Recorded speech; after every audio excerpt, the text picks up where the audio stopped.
the logical and orderly process because from that day onward, I was never the same. He said, first of all, you talk to people and you separate prospects from suspects. You make sure that the person you're talking to can and will buy your product or service if he likes it.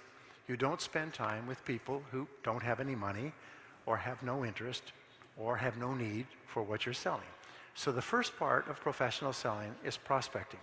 And you'll find that if you want to be successful in selling, you must become very, very good at prospecting. So the second part is building trust with the prospect or the customer. People will not buy from you. People will not even seriously listen to you unless they like you and they trust you. Now here's an interesting discovery.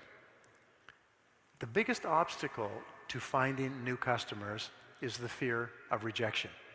Is we're afraid that customers will be negative or insulting or disapproving. We're afraid of rejection, which is quite normal.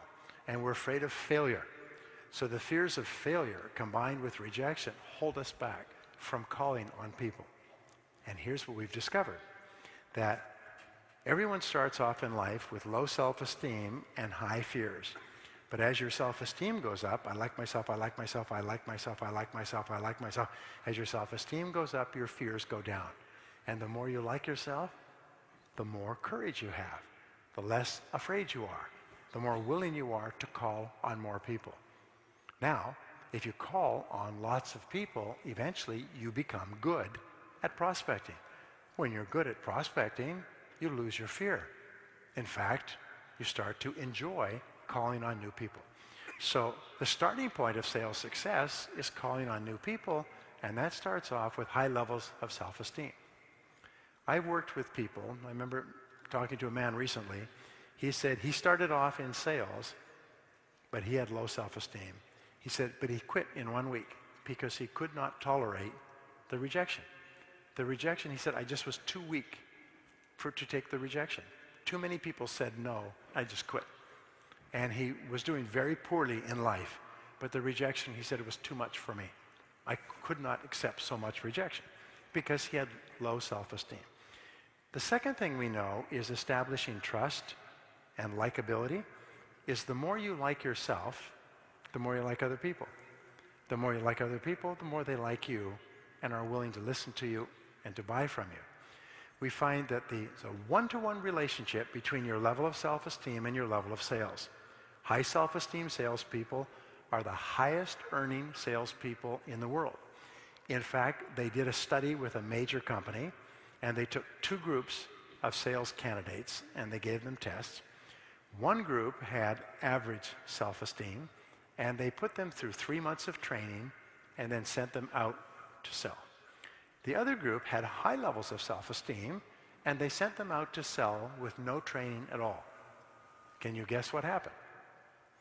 Within 6 months, the group with no training at all, but high self-esteem, was selling 2 and 3 times as much as the fully trained group with low self-esteem. Because the extension of self-esteem is self-confidence. If you have high levels of self-confidence. I have 4 beautiful children, and I've written and spoken a lot about children in my life. But when my children were born, I studied personality development in children, and I learned that the #1 most important thing that a parent can give their child is high self-esteem, is to build them up continually so that when they grow up, they feel positive about themselves. They have high levels of self-confidence. They like themselves and they like other people.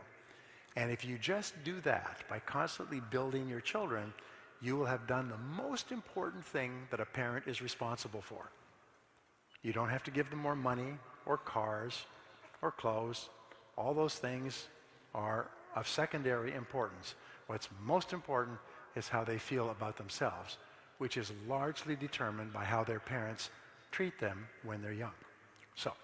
So self-esteem, self-confidence, and building trust with customers is absolutely essential. Now, the third part of selling is identifying needs, is finding out the customer's situation by asking them a lot of questions. Now we know that for a customer to buy, they must have one of three things. They must have a need that has not been satisfied. For instance, if you sell headache pills, they must have a headache. They must have the need. You never try to create a need when you sell. You try to find someone who already needs the benefits of what you sell and then talk to them and try to get them to buy your product rather than your competitors. Or a good prospect must have a problem that has not been solved. And so when you ask questions, you're looking for the need or the problem. Or third of all, a good prospect must have a goal that they want to achieve.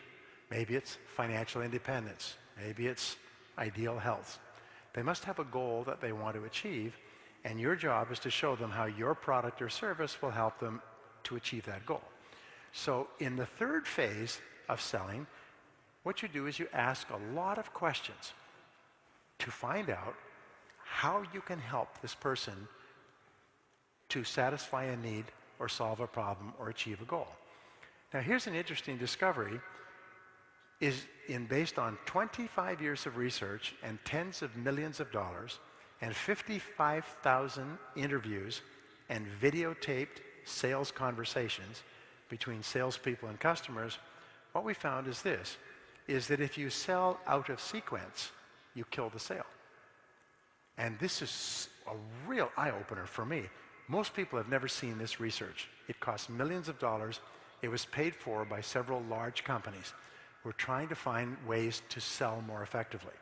What we found is that there is a logical buying process that a customer goes through.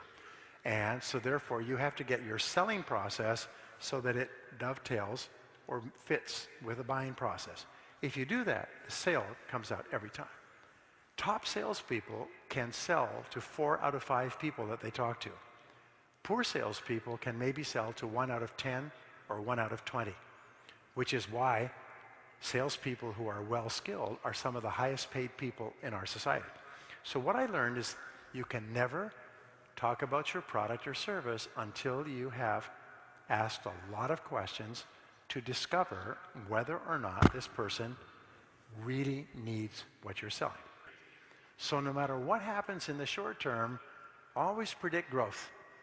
Always predict growth in your life, always predict growth in your work, always predict growth in your family, always predict growth, and you know something? You will be right most of the time. Thank you very much. Thank you. Thank you.